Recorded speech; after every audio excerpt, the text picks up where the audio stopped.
नमस्कार दोस्तों।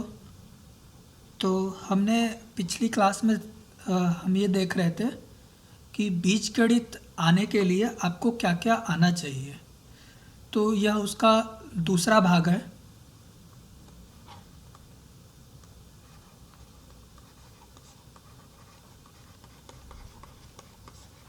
जैसा कि हमने बताया था कि बीजगणित अलजेब्रा। तो हमने क्या-क्या सीखा था? हमने ये सीखा था कि बीजगणित है वो गणित चर राशियों का है। चर राशियाँ यानी जो बदल जाए, एक्स, वाई, कुछ भी। और हमने देखा था कि किस तरह से चर राशियों को जोड़ा जाए, घटाया जाए, किस तरह से उनका गुणा होगा। इस इतनी चीज़ें हमने सीखी थी। तो आज थोड़ा हम आगे बढ़ेंगे। तो आज हम पहले आगे बढ़ने से पहले मैं एक छोटा सा टॉपिक कवर करूँगा, घातांक। इंग्लिश में इसको कहते हैं एक्सपोनेंट। तो घातांक क्या है, इसके बारे में बहुत डिटेल में अभी एक विभिन्न नियमों के बारे में एक अलग से क्लास ली जाएगी, परंतु अभी छोटे में जान लेते हैं क्योंकि इसकी अभी हमें थोड़ी बहुत ज़रूरत पड़ेगी। तो जैसे कि 2 है, तो इसके ऊपर में इस तरह से अगर मैं 3 लिख दूँ, इसका मतलब है 2 की घाते 3, और इसका मतलब है 2 गुणा 2 गुणा 2, मतलब 2 को 3 बार गुणा करके लिख दीजिए। तो कितना हो गया? 2 दूनी 4 दूनी 8। मैं लिख दूँ 5 के घाते 2, इसका मतलब 5 का 2 बार गुणा, 5 गुणा 5 25। उसी तरह से 7 की घाते 3 बराबर 7 गुणा 7 गुणा 7। तो इसके हम केवल अभी बस 2 नियम जानेंगे किस तरीके से होता है। तो पहला नियम यह है कि मान लीजिए कि ये 2 है, इसकी घाते 4 है, फिर 2 की घाते 5 है। तो पहले देखते हैं इनका क्या होगा। तो 2 की घाते 4 का मतलब क्या हुआ? अब इसकी जगह हम क्या लिख सकते हैं? 2 गुणा 2 गुणा 2 गुणा 2, ठीक है। फिर बीच में क्या है? गुणा गुणा। 2 की घाते 5 मतलब 2 गुणा 2 गुणा 2 गुणा 2 गुणा 2। तो एक तरह से देखें तो 2 2 4 बार ये 2 हो गया और 5 बार ये 2 हो गया। तो इस चीज़ को हम ऐसे भी लिख सकते हैं ना, 2 की घाते 9। तो एक तरह से देखें तो अगर अगर आधार समान है, इन्हें आधार बोलेंगे, और इन्हें हम बोलेंगे आधार, और इसे बोलेंगे घात। तो अगर आधार समान हो तो घात जुड़ जाते हैं। तो 2 की घाते क्या हो जाएगा? 4 + 5 यानी 2 की घाते 9।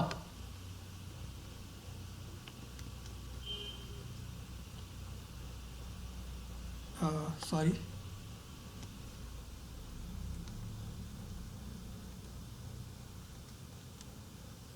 ठीक है।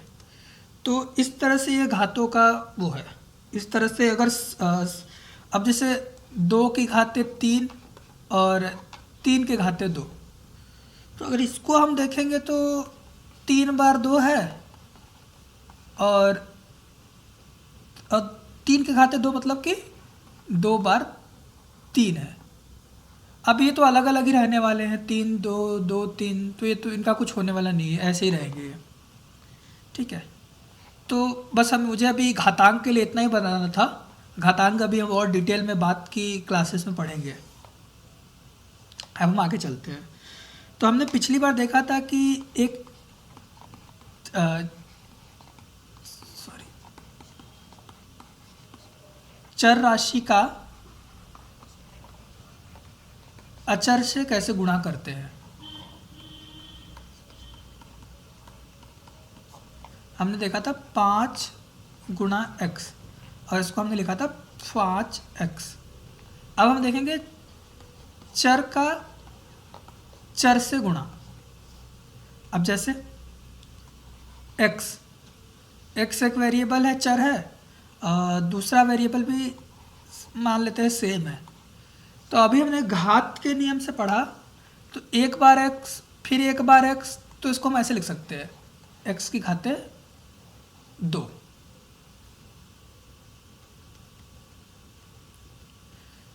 x की घाते 2। अब अगर यहाँ पे x रहता और यहाँ पे y रहता तो क्या होगा?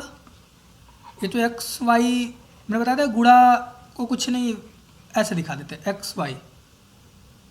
तो ये x y हम इनके गुणा के लिए हम बीच में कुछ दिखाते नहीं है कि ये बीच में कुछ है, तो उससे पता चल जाता है कि x और y का आपस में गुणा है। ठीक है, संख्या अंकों में हम ऐसा नहीं कर सकते, क्योंकि अगर इससे मान लीजिए हम लिखे कि 2 गुणा 5, हम इसको ऐसे लिख देंगे तो लगेगा 25 है। तो कई बार हम इसको ऐसे डॉट से दिखा देते हैं कि 2 गुणा 5, दशमलव मत समझिएगा, ये गुणा जनरली ये पॉइंट दशमलव के लिए यूज करते हैं। ठीक है, तो या फिर इसे छोड़ ही दीजिए, हम नहीं यूज करेंगे। ठीक है, तो इस तरह से चर राशियों का गुणा, जोड़, घटाना थोड़ा और हम डिटेल में देखते हैं, थोड़ा 2-4 और। जैसे कि x y गुणा z। तो x y लिखा है तो इसका मतलब क्या है? ये x गुणा y है एक तरह से, और गुणा z है। तो इसको हम ऐसे लिख सकते हैं x y z। जब ये गुणा हो जाए तो सिंपली गुणा हटा के बस ऐसे लिख देना है x y z। ये पूरा एक टर्म है, एक पद है, पूरा इंग्लिश में बोलेंगे टर्म है। ठीक है, अब हम देखते हैं। अब हम थोड़ा और जटिल व्यंजक लिखते हैं थोड़े। x square y z square x y plus z plus ZY plus 5। ये पूरा इतना बड़ा सा एक एक्सप्रेशन है। तो इसमें हम देखेंगे तो ये एक पद है, एक टर्म है, ये दूसरा टर्म है, ये तीसरा टर्म है, ये चौथा टर्म है, ये पांचवा टर्म है और ये छठवां टर्म है। तो इसको हम क्या बोलेंगे? इसको हम बहुत सारे पद हैं तो हम इसे बोलेंगे बहुपद। ठीक है, अगर अभी ये सरल कर सकते हैं तो करेंगे, अन्यथा ऐसे ही छोड़ देंगे। अब थोड़ा और हम समझते हैं। पिछली क्लास में हमने देखा था, सिंपल देखा था, x प्लस एक्स, कि x एक वेरिएबल है, चर राशि है, एक x चर राशि है, तो हमने लिख दिया 2x। अब मान लीजिए कुछ कॉम्प्लेक्स है, कुछ भी है, एक्स स्क्वायर वाई फिर एक्स स्क्वायर वाई, तो ये एक तरह से एक पूरा अपने आप में एक पद है एक्स स्क्वायर वाई, इसको पूरा एक टर्म मानिए, और हमारे पास फिर एक एक्स स्क्वायर वाई है। तो इसको क्या बोलेंगे? मैंने बताया था जब कुछ नहीं लिखा होता मतलब एक है, एक एक्स स्क्वायर वाई, दूसरा एक्स स्क्वायर वाई, तो कितने एक्स स्क्वायर वाई होगा? 2 एक्स स्क्वायर वाई हो गए। तो ये टर्म कितना कॉम्प्लेक्स है, कितना जटिल है, उससे आपको डरने की या परेशान होने की कुछ भी ज़रूरत नहीं है। अब थोड़ा और कॉम्प्लेक्स लेते हैं, थोड़ा और खेलते हैं इनके साथ। एक्स वाई क्यूब पावर 3 घात 3 को, पावर को, घात को इंग्लिश में पावर भी बोलते हैं। एक्स वाई पावर 3, जेड कुछ नहीं पावर है अभी, तो 1 पावर है। ठीक है, प्लस 3xy क्यूब जेड। तो देखिए इसको ध्यान से देखिए, तो ये xy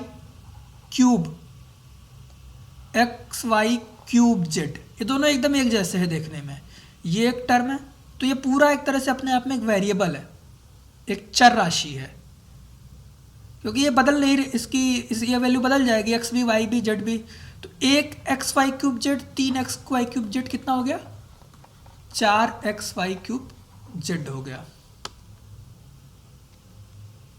ठीक है, अब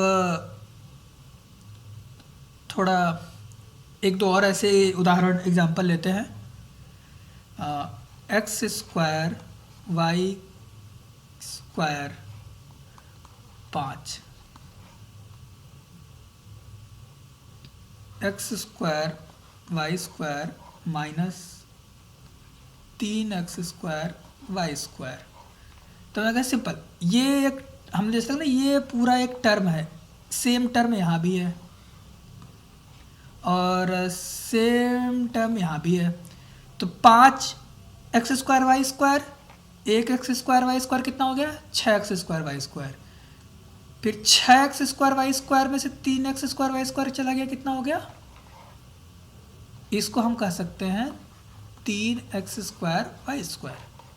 सिंपल। अब ये क्या है, कुछ है बस, 5 + 1, कुछ नहीं लिखा है तो 1 है, और माइनस 3, 5 में 1 जोड़ा 6, 6 में से 3 गया 3, तो कितने हो गए, 3 एक्स स्क्वायर वाई स्क्वायर। अब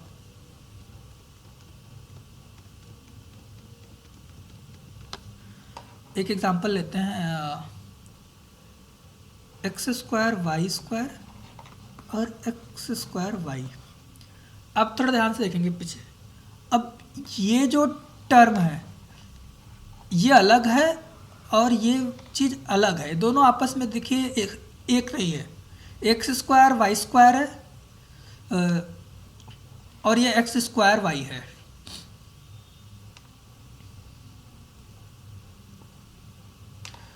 ओके, तो इन दोनों को हम आपस में जोड़ नहीं सकते क्योंकि ये दोनों समान पद नहीं हैं, इन्हें आपस में नहीं जोड़ा जा सकता।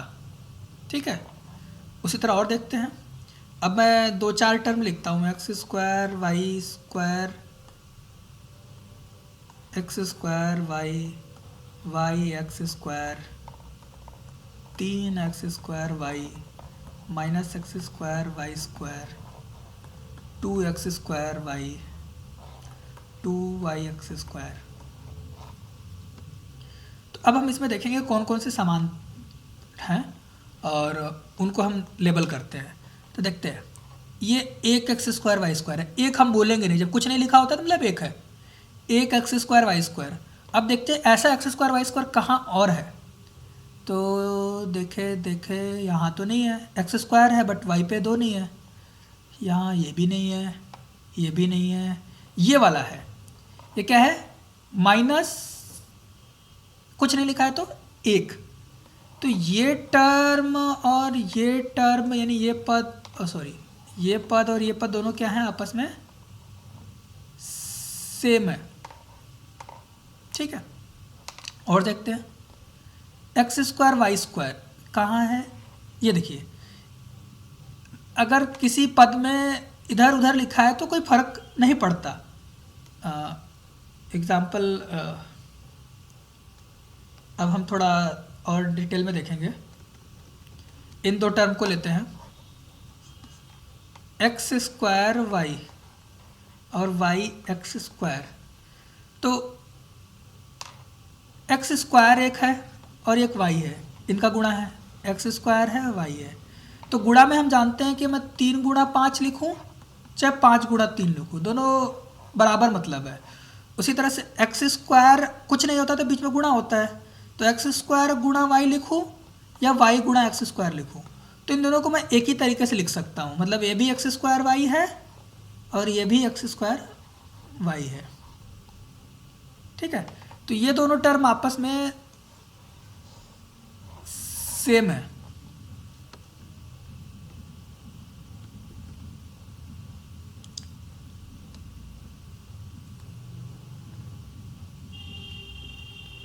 ठीक है, तो थोड़ा और हम देखते हैं इस पर, x y z, y z x, z x y. तो इस पद में भी एक्स वाई जेड तीनों हैं, इसमें भी एक्स वाई जेड तीनों हैं, इसमें भी एक्स वाई जेड तीनों हैं, तो ये तीनों सेम है, कोई इस दोनों में अंतर, इन तीनों में कोई अंतर नहीं है, क्योंकि गुणा का क्रम परिवर्तित करने से कुछ भी नहीं होता। मैं 2 गुणा 3 गुणा 5 लिख दूँ तो कितना आएगा, 2 3 6 5 30। अब मैं ऐसे लिखूँ कि पहले 3 5 15 लिखूँ फिर 2 लिखूँ, कोई फ़र्क नहीं पड़ता। तो गुणा इधर उधर कैसे भी करें, गुणे का कोई मान चेंज नहीं होता, ठीक है। तो अब आपको समझ में आ गया होगा कि पद कैसे हैं। तो एक्स स्क्वायर वाई और वाई स्क्वायर एक्स, ये दोनों तो आपस में नहीं जुड़ेंगे क्योंकि ये डिफरेंट टर्म है, लेकिन एक्स स्क्वायर वाई और माइनस एक्स स्क्वायर वाई ये दोनों सेम है, ठीक है। 5 x square y, 6 x square y, देखिए ये इनका जो चर वाला पार्ट है सब में सेम है, x square y x square y x square y x square y. ये कितना, ये 1 एक्स स्क्वायर वाई है, ये माइनस एक्स स्क्वायर वाई है, ये 5 एक्स स्क्वायर वाई है, ये 6 एक्स स्क्वायर वाई है। तो हमने एग्जांपल लिया था ना कि ये एक सेम चीज़ है, तो ये 6 केले हैं, ये 5 केले हैं, ठीक है। लेकिन इसमें और इसमें आपस में डिफरेंस है, क्योंकि इसमें वाई स्क्वायर एक्स है। ध्यान से देखिए, ये बहुत ही ध्यान देने की चीज़ है, किस तरह से आप पदों में अंतर करते हैं, ठीक है। तो इस क्लास में हमने सीख लिया कि किस तरीके से